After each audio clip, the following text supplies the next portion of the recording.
नहीं, supreme court ने आज के फैसले में फाजिल जजेस ने ये फैसला लिया कि अब लोअर कोर्ट के जज साहब नहीं सुनेंगे जो एक गलत ऑर्डर दिए थे, बल्कि अब डिस्ट्रिक्ट कोर्ट के सीनियर जज के पास जाएगा और जो 7-11 का ऑर्डर है उसको प्रायोरिटी पहले सुना जाएगा, नंबर 1। दूसरा ये है कि अहमदी साहब ने ये आर्ग्यू किया कि सुप्रीम कोर्ट ने जब अपने 16 मई के ऑर्डर में लास्ट ऑर्डर में कहा था कि मुसलमानों को नमाज पढ़ने की इजाज़त होगी और उनका जो रिलीजियस ऑब्जर्वेंस होगा उसकी इजाज़त होगी। हमारा मानना यह है कि रिलीजियस ऑब्जर्वेंस में वज़ू भी शामिल है और वज़ू के लिए मुझे उस पॉइंट से वज़ू करना ज़रूरी है। डिस्ट्रिक्ट एडमिनिस्ट्रेशन दूसरी पार्टी को सपोर्ट कर रहा है और मुसलमानों को उस वज़ू से महरूम कर रहा है।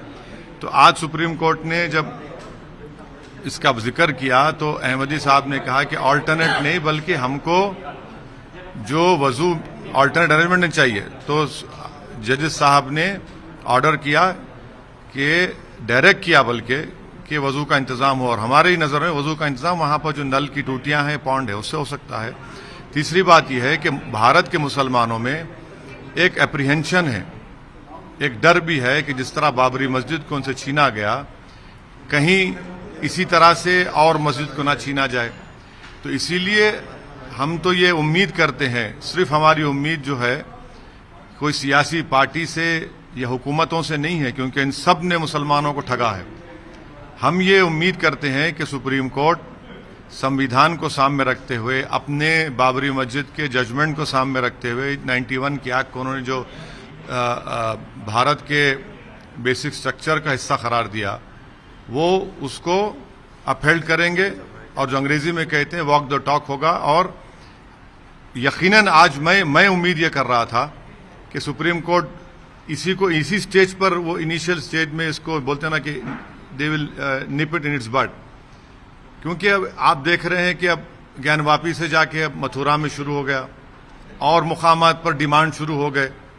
तो इसीलिए इसको उसी पहले ही स्टेज में इसको खत्म करने की जरूरत है। और लोअर कोर्ट्स को तो समझना चाहिए इस बात को।